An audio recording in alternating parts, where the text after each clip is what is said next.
हाँ जी, good morning dear students, how are you dear students. हम वहाँ से कर रहे थे, मैं आपको समझा रही थी कि रोम में मेडिटेरियन सी के आसपास कितनी डायरेक्शंस तक रोम फैला हुआ है। ठीक है, हम ये कर रहे थे ना कि मेडिटेरियन सी के आसपास का जो एरिया है वहाँ पे सब तरफ north as well as south जो रोम एम्पायर है फैला हुआ है। वो देखो आप, कहते नॉर्थ की तरफ तो रिवर्स हैं, मैंने आपको पिछली वीडियो में भी बताया था, रिहान एंड डेनुबा। ठीक है, नॉर्थ की तरफ ये रिवर्स है, रिहान एंड डेनुबा। साउथ की तरफ वेस्ट की तरफ अटलांटिक ओशन,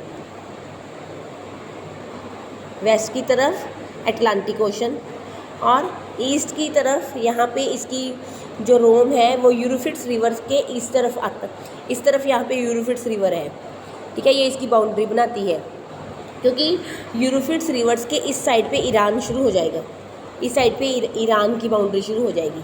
यहाँ पे यूरोफिट्स रिवर और यहाँ पे सहारा डेजर्ट लिखा ही हुआ है साउथ की तरफ। तो नॉर्थ की तरफ रिहान एंड डेनुबा रिवर्स, वेस्ट की तरफ अटलांटिक ओशन, ईस्ट की तरफ यूरोफिट्स रिवर और साउथ की तरफ सहारा डेजर्ट। ठीक है, ये है वो जगह जहाँ पे रोम एम्पायर फैला हुआ है। उसके बाद हम नीचे करते हैं, कहते हैं जो ईरान है। अब ईरान देखो, यहाँ पे जैसे यूरोफिट्स रिवर है, ये इसके इस तरफ तो रोम हो गया ना, और इस तरफ ईरान के इस तरफ ध्यान से देखना, ईरान कहाँ तक फैला हुआ है, साउथ में ये कैस्पियन सी तक फैला हुआ है, कैस्पियन सी, साउथ में ये कैस्पियन सी तक फैला हुआ है। और इस तरफ ना अगर ईस्ट की तरफ देखोगे तो अरब कंट्रीज़ आ गई। एक मिनट, ईस्ट की तरफ ईरान, अगर ईरान को आपने देखना है तो ईस्ट की तरफ अरब कंट्रीज़ आ गए, और अफ़गानिस्तान की लोकेशन तो आपको पता ही है, तो वहाँ तक ईरान फैला हुआ है। तो ये दोनों की लोकेशंस मैंने आपको बता दी, रोम की भी और ईरान की भी। Let's move to next page. Next page है द अर्ली एम्पायर, इसको करते हैं बेटा। देखो, जो रोमन एम्पायर है वो डिवाइड हुआ टू फेसेस में, एक है अर्ली फेस और एक है लेट फेस। देखो एक minute, Roman empire early phase और दूसरा है लेट फेस। ये डिवाइडेशन हुई है 3rd सेंचुरी के हिसाब से, मैं आपको बता रही हूँ 3rd सेंचुरी में डिवाइडेशन ये हुई है। लेट का मतलब देखो, अर्ली जो है ये है 1st से 3rd सेंचुरी तक, ये 1st से 3rd सेंचुरी तक, और लेट का मतलब है आफ्टर 3rd। लेट का क्या मतलब है? After 3rd century. ठीक है, इस दो में रोमन एम्पायर को हमने डिवाइड किया है। ठीक है, the whole period down to the main part of the 3rd century can be called as early empire and the period after that late empire. जो पीरियड एक अर्ली एम्पायर में आ जाता है, जो पुराना टाइम है, और बाद वाला लेट में आ जाता है। अर्ली एम्पायर में 1st और 2nd सेंचुरी आ जाता है, और लेट एम्पायर में 3rd सेंचुरी आ जाता है। इसमें होता क्या है, मेजर डिफरेंस क्या है between the two super powers and the respective empires was that the Roman empire was culturally more diverse. सबसे बड़ी बात देखो कि जो रोमन एम्पायर है ना बेटा, कल्चरली वो बहुत ज़्यादा डाइवर्स है। अब डाइवर्स का क्या मतलब होता है? डाइवर्स का मतलब होता है उसमें तरह तरह की लैंग्वेज बोलने वाले, अलग अलग कल्चर वाले लोग हैं बेटे, वो तो होंगे ही। अब इंडिया काफ़ी छोटा है उस टाइम के रोम से, तो इंडिया में भी इतने कल्चर्स के लोग रहते हैं, तो उस टाइम काफ़ी कल्चर्स का रोम में होना कोई बहुत बड़ी बात नहीं है। रोम का काफ़ी अलग अलग कल्चर्स के लोगों का रहना कोई बड़ी बात रोम में नहीं है।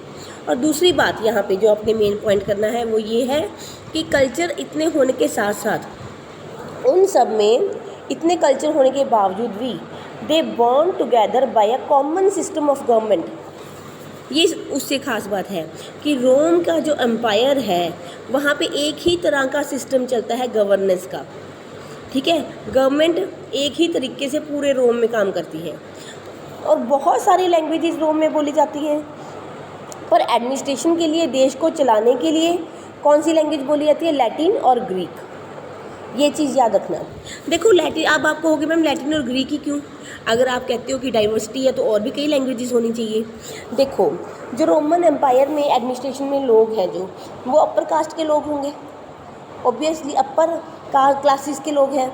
जो अपर क्लासेस है किस तरफ की?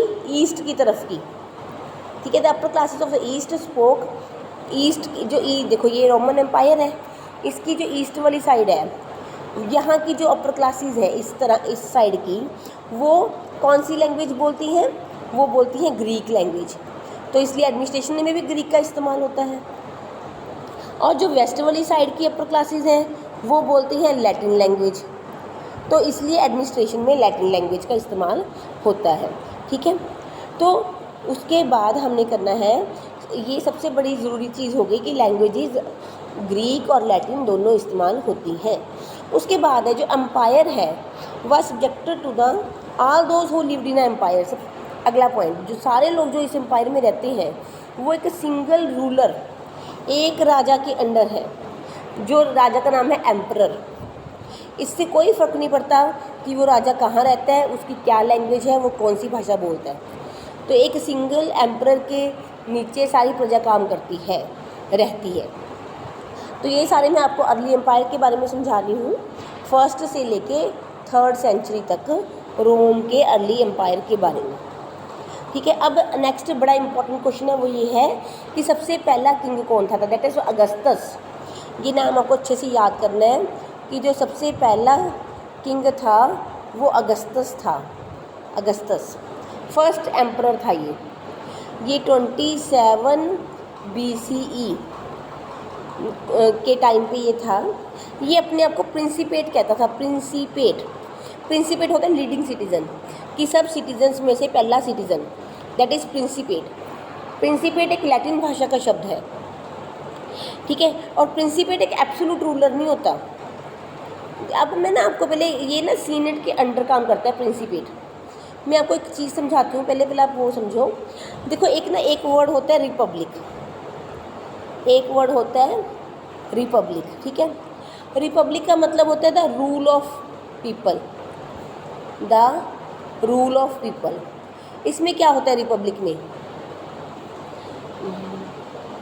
रिपब्लिक में लोग अपनी गवर्नमेंट चूज़ करते हैं, ठीक है। और एक होता है एम्पायर। रिपब्लिक और एम्पायर में फ़र्क समझो। एम्पायर वो होता है जिसमें डायनेस्टिक रूल हो, राजा का बेटा राजा बने, ठीक है, इसमें राजे की सारी बात चले, ये होता है एम्पायर। तो अगस्टस ने एम्पायर बनाया था। अगस्टस से पहले रोम में रिपब्लिक हुआ करते थे, गवर्नमेंट चुनी जाती थी, पर अगस्टस ने उसे एम्पायर बना दिया, ठीक है।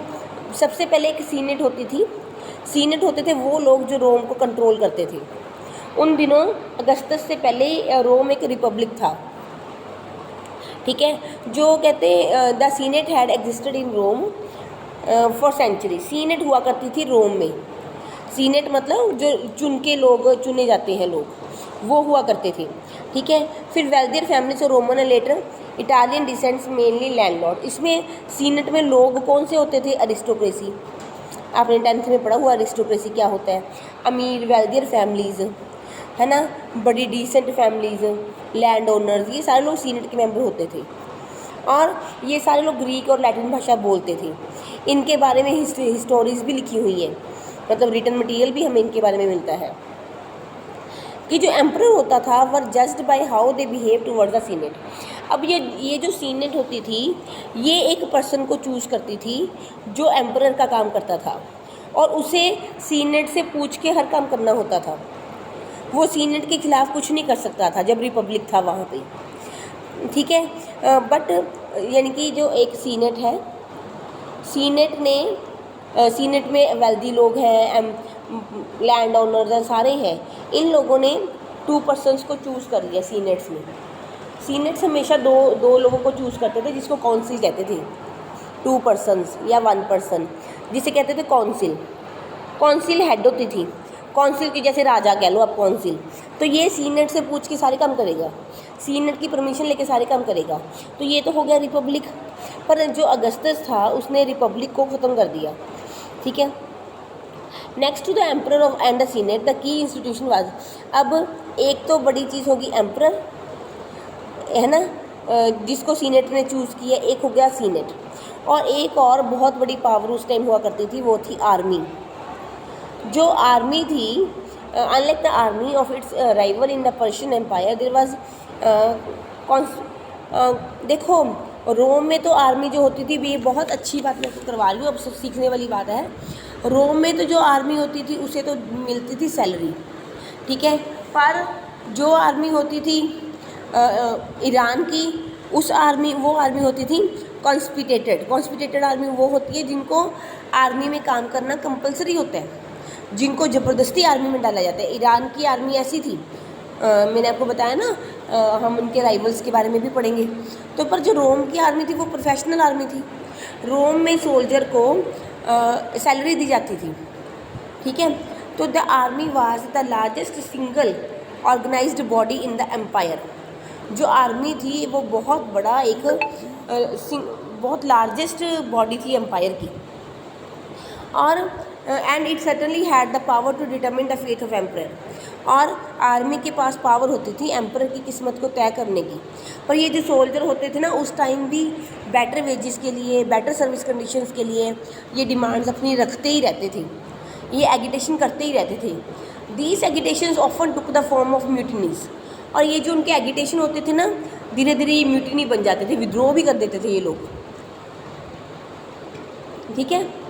If the soldier felt track down by the generals और इवन द एम्परर, अगर सोल्जर्स को ये लगता था कि एम्परर या हमारा जो हेड है जनरल वो हमारा ध्यान नहीं रख रहा, तो ये लोग म्यूटिनी भी कर देते थे, ठीक है। और रोमन एम्पायर इन लोगों पे बहुत ज़्यादा डिपेंड करता था, और जो सीनेट थी बेटे वो नफरत करती थी आर्मी से, क्योंकि आर्मी कभी भी वायलेंस कर देती थी, ठीक है।